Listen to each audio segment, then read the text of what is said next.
Bonjour et bienvenue si vous nous rejoignez pour suivre en direct depuis la place Saint-Pierre notre rendez-vous avec le pape François pour la prière du Regina Coeli, qui remplace la prière de l'Angelus en période pascale.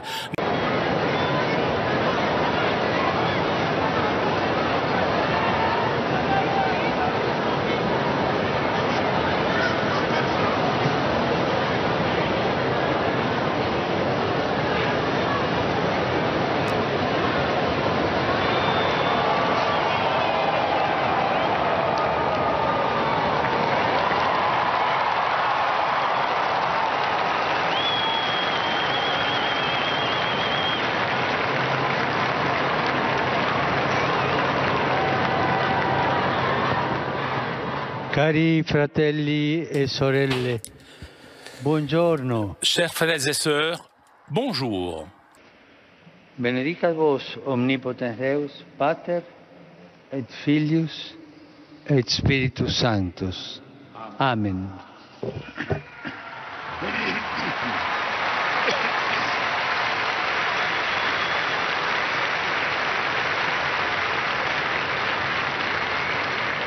Cari fratelli e sorelle, chers frères et sœurs, aujourd'hui, à Boipeno, Madagascar, est proclamé bienheureux le martyr Luciano Botovasoa, père de famille, témoin cohérent du Christ jusqu'au don héroïque de sa vie, arrêté et tué pour avoir manifesté sa volonté de rester fidèle au Seigneur et à l'Église. Il représente pour nous tous un exemple de charité et de force dans la foi.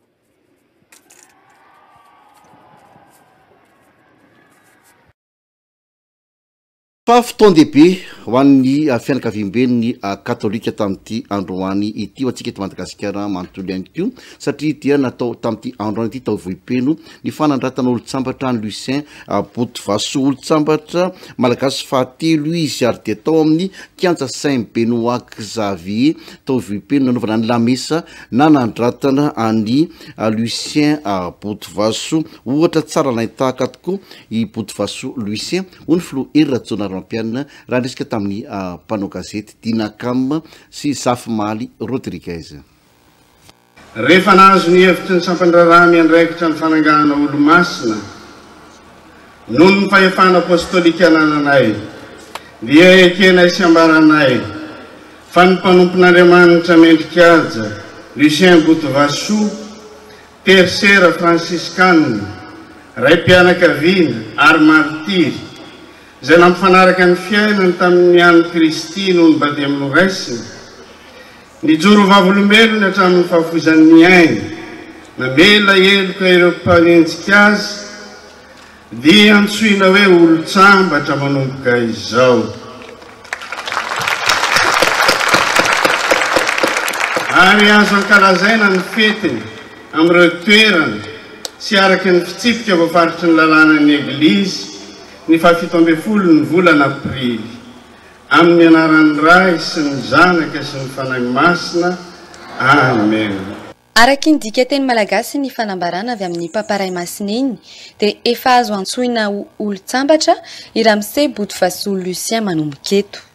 Tontosa soamantsara ny lanonana fanandratana tamin'ny fomba manetriketrika ny olo-tsambatra Botovaso Lucien izay notanterana teto amin'ny kianjan'ny Saint-Benoît Xavier vohipeno. Taorian'ny fanambarana dia naseho tamin'ny fomba manetriketrika ihany koa manoloana ireo mpino rehetra nanatrika teto ny sarin'ny olo-tsambatra Botovaso Lucien narahany famitsorana ireo voromailala.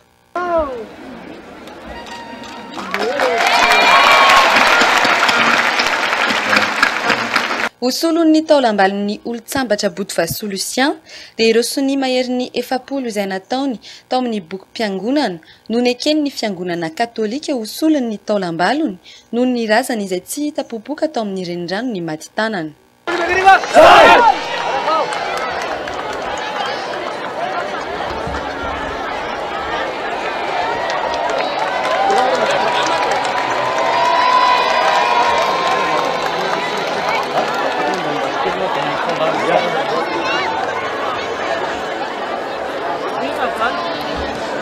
Natrehan'ny solontenany Vatican ny cardinal Maurice Piat, ny evekany Paul Louis Maurice, ireo eveka avy amin'ny firenena hafa, ny fivondronam-be ny eveka eto Madagasikara, ireo kristianina Amanarivony avy amin'ny lafivalon'ny Nosy, ny fitondram-panjakana notarian'ny filoham-pirenena Hery Rajaonarimampianina sy ny ankohonany, izao lanonana goavana izao.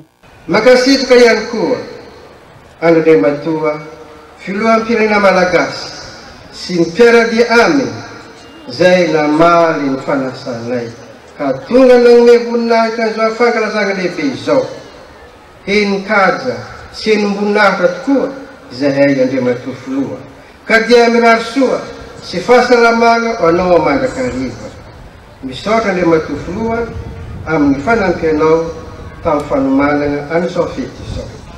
Ohatra tsara alainy tahaka ny olo-tsambatra Boudfaso Lucien hoy ny filoham-pirenena Hery Rajaonarimampianina, nanararaotra ihany koa izy nanentana ny vahoakany amin'ny tokony ananana toe-tsaina tsy tia fifanenjehana. Ny voalohany indrindra aloha dia ny soratsika ny fiangonana katolika romanina sy ny Papa Ray Masina François amin'ny finiavany nanaiky ny ananatra ho olo-tsambatra ny mpampianatra moa ramose moa falatsika azy Lucien Boudfaso. Zava-dehibe zany, zava-dehibe ho antsika malagasy zany araveriko fa tsy tongatonga foana izany zavatra izany indrindra ho antsika, indrindra ho an'ny kristianina zay mino ny fandaran'Andriamanitra fa dia zao nanome ohatra tamin'ny fiainany io ramose Lucien Boudfaso io, mandeha tao efa 100 taona lasa zay ary tsy tongatonga ho azy koa raha ohatra ka taty Vohipeno no miseho izao azo lazaina hoe lanonana nefa fisiny zany olona izany satria tahaka ny feo izay mamerina amintsika ny andraikitra ny tsirairay, ny toetra tokony ananany tsirairay na eo amin'ny fiarahamonina na eo amin'ny fitiavana amin'ny mpiarabelona na eo amin'ny fisandratan'ny tena manokana ary indrindraindrindra eo amin'ny fitiavana ny tanindrazana ka tena sahany nanolotra ny ainy ho an'ny mpiarabelona aminy, ho an'ny fianakaviany ary ho an'ny tanindrazana. Aiza indray misy lesona mihoatra noho izany, aiza indray misy lesona mihoatra noho izany, ary zay no hitarihako ny olona rehetra foana hoe okizay isanandro isanandro amin'ny teny an'izay efa nivony fihavanam-pirenena iza hoe okizay itya herisetra, itya fifanenjehana, itya fifampialonana, itya fa izao reny ny ohatra zay tokony ho raisina ho jerena. Io moa samy mandiny tena eo anatrehany zay zavatra zay ary everiko fa ty androany itya dia mba iantsoko ny rehetra koa samy andiny tena eo anolohan'ny andraiky nisy ny toetra tokony ananany eo amin'ny mpiarabelona sy eo amin'ny fanompoana ny firenena. Maro ireo lesona voarain'ny kristianina avy amin'ny olo-tsambatra Boudfaso Lucien, anisan'ireo ny fahafoizan-tena ho an'ny tanindrazana.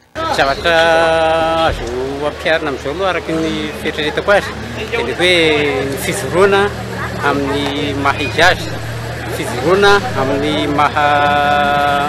amin'ny fananana finoana ary indrindra fijoroana amin'ny fahamarinana amin'ny lafiny zavatra rehetra, indrindraindrindra amin'ny fiainam-pirenena. Manay kristianina zany dia ohatra azy raisina amin'ny fiainany Boudfaso aloha dia ny fahafoizan-tena ho an'ny tanindrazana sy ny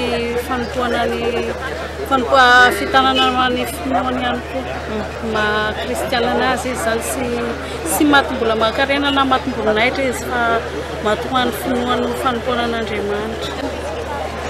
Fandaliana ny finoana ho lalindalina kokoa, irisoana amin'ny lalilalina kokoa zany mba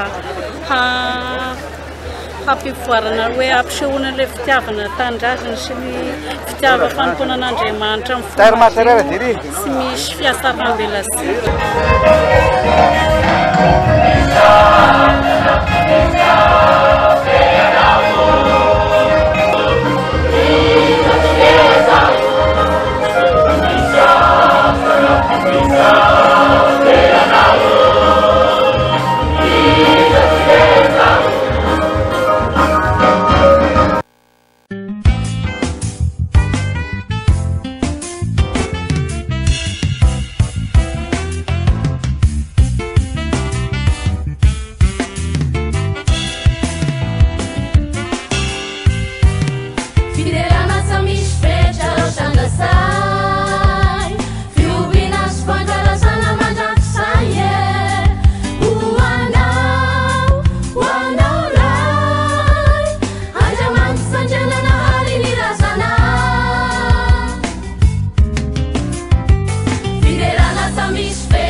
ny fidy zay nantsony nametraka azy avy eo amin'ny seza fiandriana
Sanara